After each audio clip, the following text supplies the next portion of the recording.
The Council of Governors notes with great concern the continuous and escalating extortion, political witch hunt, harassment, intimidation, and humiliation of Excellency governors by certain senators when they appear before the Public Accounts Committee of Senate.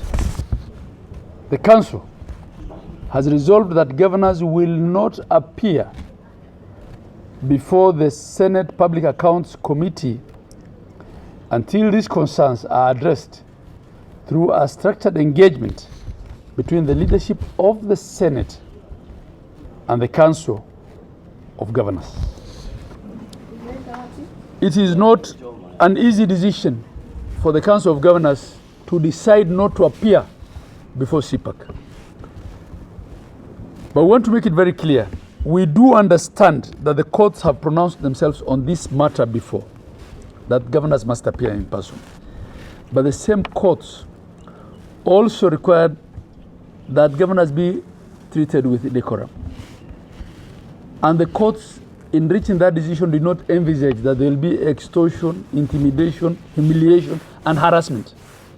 So, Excellency governors deliberated on this matter and decided until the rules of engagement are redefined and until we have been heard by the leadership of the Senate on the ongoings in that particular committee, by particular and specific senators who sit in that committee, we shall not appear before PAC. And I want to make this very, very clear. No governor will appear before PAC before these matters are addressed. And we agree on the rules of engagement. What you've been seeing is killing people's careers. Drama. Politics. On governors' appearances before the Senate County Public Investment Committee.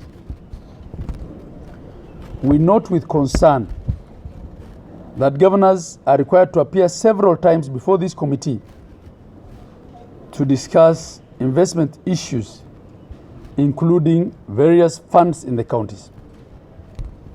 Governors have therefore resolved that they will only appear once before this committee of the Senate County Public Investment Committee once for every audit cycle. Because what's happening, we've been made to appear for this hospital, this investment, that. It's not going to be possible. We will only appear once for every audit cycle. We even have bloggers covering Senate committees instead of the Senate official, communication team. Yeah? Senate is an august house. How do we allow bloggers to be the one covering what happens in there? And even before the governor steps out of that committee, we've seen intimidation of the auditors in that committee to incriminate specific governors, to incriminate governors. The auditor gets so intimidated that at times he even says things contrary to what is in the audit report. We cannot go on like that. So as a council, we've said enough is enough on this matter, and we'll engage the leadership of the Senate. If we have to go back to court to interpret what oversight is and what those appearances should entail, what political responsibility of governors is, we are willing to go back to court. But it cannot be and will not be business as usual. I thank you. Thank you. We must redefine our rules of engagement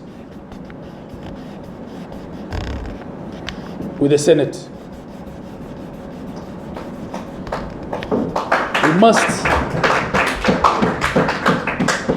We feel that the Senate has stretched the boundaries of their mandate under Article 96(3) of the Constitution.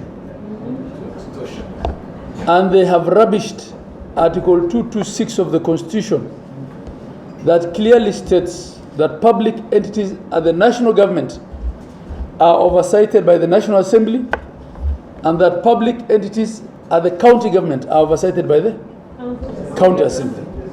And a governor is made to wait for a whole day.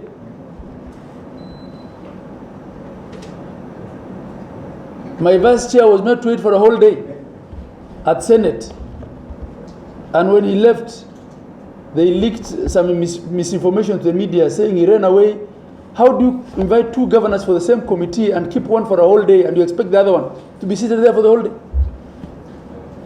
These are things you must address. Yes.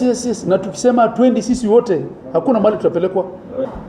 They have fashioned themselves as the premier oversighters, quote unquote, of counties. And that oversight comes with a lot of things, including embarrassing extortion and all manner of other ills. You know what I'm talking about.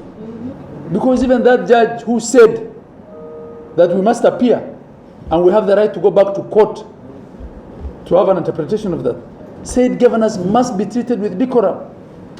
Governors are not being treated with decorum when they appear before these committees. There's all manner of insinuations bordering on insults and harassment of governors. incitement of ground. Yes. And at times, instead of even using the formal official media, you have bloggers planted in there for you so that by the time you're leaving the room, it's already out there in the villages. Is that what oversight is really? No. We must speak to these things. Yes, we must. And we must take a position as a Council of Governors on these matters. Yes.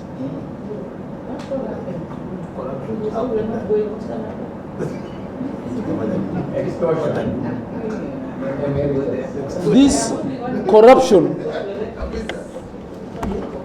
that governors are allegedly being harassed over with respect to audit, we want to be told whether the Houses of Parliament are insulated against corruption.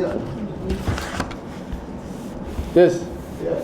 And it's time to say things as they are. This retreat will also address governors' welfare, including structured pension and medical schemes. Other cadres of leaders seems to have it their way when it comes to their welfare. Are the governors children of a lesser God in the leadership space?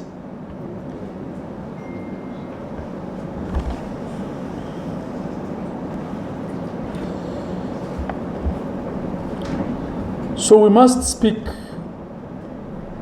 about structured pension and medical schemes. These are not privileges. They're necessary safeguards to ensure dignity post this leadership for our governors.